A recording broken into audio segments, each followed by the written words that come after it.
Welcome in to Nevada Prep's postgame here on Facebook Live. My name's Elaine Wilson. I'm here with Ben Gotz from Nevada Preps, and we're here to recap everything that happened this Friday night. And undoubtedly, the most exciting thing that happened, Ben, it's over. It's over. And I'm not talking about us. I am talking about Bishop Gorman losing tonight to Mater Dei in California, 35-21. They had a 55-game streak broken. Ben, what's your just initial reaction to this loss tonight? Well, I think your initial reaction anytime you hear the words Gorman lose is shock.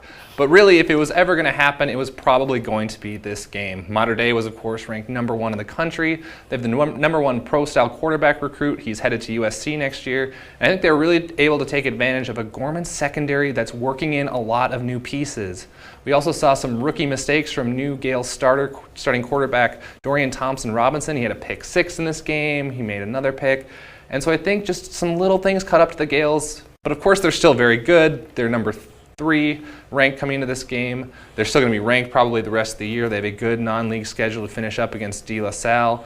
And of course, they're probably going to sweep through their league schedule in Nevada. So it's a bump in the road for the Gales, but of course it probably means that their run of 3 straight mythical national championships is going to end at 3.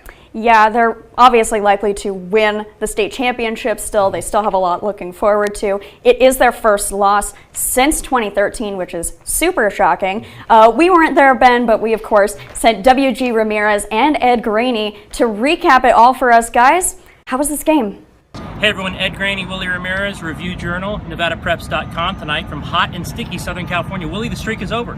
55 straight for Bishop Gorman football, 3 straight national championships. That's probably done as well. Mater Dei, #1 in the country, 35-21. Your thoughts? Well, you know, what I saw was that JT Daniels really stepped up, and Mater Dei was better prepared for this. And, you know, when you win the game in the trenches and the laborers, those defensive and offensive linemen on both sides of the ball, when they win the battle, they win the ball game. And that's what we saw tonight, because Dorian Thompson-Robinson, Bishop Gorman's heralded quarterback, the #3 dual threat quarterback in the nation, he was under duress all night. And for the most part, his offensive linemen couldn't pick up the blitz packages. He made some bad decisions on a couple of passes. He paid for it. There was a pick 6. But for the most part, his offensive linemen, they're going to have to do a better job, because they got to come right back with 2 tough opponents. Yeah, look, at the end of the night, it came down to this. Mater Dei quarterback JT Daniels, as Willie said, USC commit, only a junior, terrific player, made terrific plays. And Mater Dei was just bigger and physical and better up front. And that even matters at the prep level like it does college and the NFL. Dorian will learn from this game. The pick 6 was a bad throw. He didn't look off the receiver. The other pick, he threw off the back foot, trying to make something happen late in the game. He was under pressure. He'll get better from this. But as is tonight, Mater Dei was the better team, 35-21. The streak is over for the Bishop Gorman Gales at 55. It's Ed and Willie live in Santa Ana. Read everything at NevadaPreps.com and ReviewJournal.com. Well, Gorman wasn't the only touted Nevada team to lose tonight. Liberty traveled to #25 American Heritage in Florida and lost 31-0. This was probably the Patriots' best chance to achieve a national ranking, but they weren't able to get it done on the long road trip. Of course, the Patriots traveled and took on a Texas powerhouse last year and came back with a ranking, but they weren't able to get it done this season.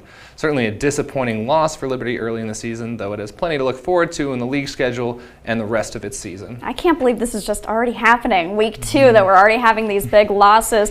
One good team that is good and didn't get a loss tonight, Arbor View. They had a game against Desert Pines, and they were striking early. They got a touchdown to start the game, and it really just didn't stop. There were 5 rushing touchdowns for Arbor View tonight. Everything was just working on all cylinders. Even got to give that guy a Superman shout out over there. Had to be lifted up by his teammate. But it wasn't just the offense that was doing so well in this game. It was also the defense. Anytime I see a safety in a high school game, I just get giddy. I love safeties. They're the most underrated way to score, in my opinion, except maybe for probably like the punt return touchdown. which we also had immediately after. There were 12 seconds left in the half when this happened. So obviously the momentum just going to Arbor View at that half, and they did not stop from there. They finished this one 51-0. It's the second straight game for Desert Pines not getting in the end zone, and it's the second straight game that Arbor View scored 50-plus points. Yeah, rough start for the Jaguars. 2 straight shutouts to begin the year. Though I still think when it comes to Class 3A, they're the class of that class. Well, another big game tonight was Centennial at Green Valley, in a game that turned dramatic late. Green Valley got the ball back down 4 points with about 3.5 minutes left to go and executed a 15-play touchdown drive to take the lead from the Bulldogs. This is big for Green Valley because they are now 2-0 for the first time under head coach Brian Castro. The Gators did miss the playoffs last year for the first time since 2009, but after a 2-0 start, they're looking well on their way to making sure that streak is a blip rather than a new trend. Yeah, not every game just turns out how it starts. That's obviously the best example. But another game in the Valley that had a similar vibe to it was Basic at Sierra Vista. Funny that you mention it because 14-13 was the halftime score with Basic leading, and that all changed in the second half. Zach Pocklub has more. After a disappointing start to its season, Sierra Vista looked to bounce back against Basic High School, albeit without one of their big stars. However, their ground and pound approach was more than enough to get past Basic and get the Mountain Lions' first win of the season.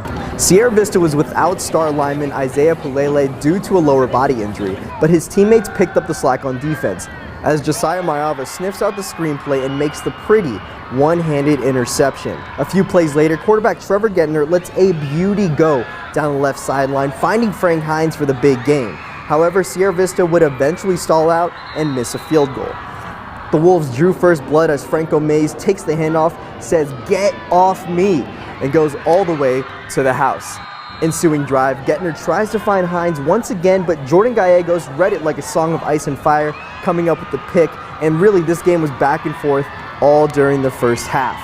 Sierra Vista would eventually get going on offense, never straying away from the running game, until Lease Gatiote gets the Mountain Lions on the board with that inside run. Basic would answer right back. Sophomore QB Paul Myro orchestrated a dynamic attack all night, and here he shows off his wheels, holds that football like a loaf of bread, and gets to the end zone. After it looked like Basic was taking control of this game, Sierra Vista methodically made its way down the field, and Gettner was able to find open receivers on a couple out routes, eventually tossing a TD to Aaron Kahaleoke. The Mountain Lions would go into the half down 13-14, but they would ride that momentum into the second half, eventually winning the game 46-20 and getting their first win of the season.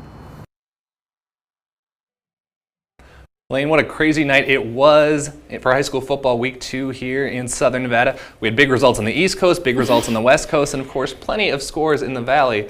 We're going to show some on our scoreboard here in a second, but first we want to thank you all for joining us here on Facebook Live, and those of you who will watch us on Saturday morning and the rest of the week. We want to make sure you guys come back to NevadaPreps.com each and every week and throughout the week for all your scores, highlights, and analysis of all high school football and other high school sports in the Valley. For Elaine Wilson, I'm Ben Gotz at Nevada Preps.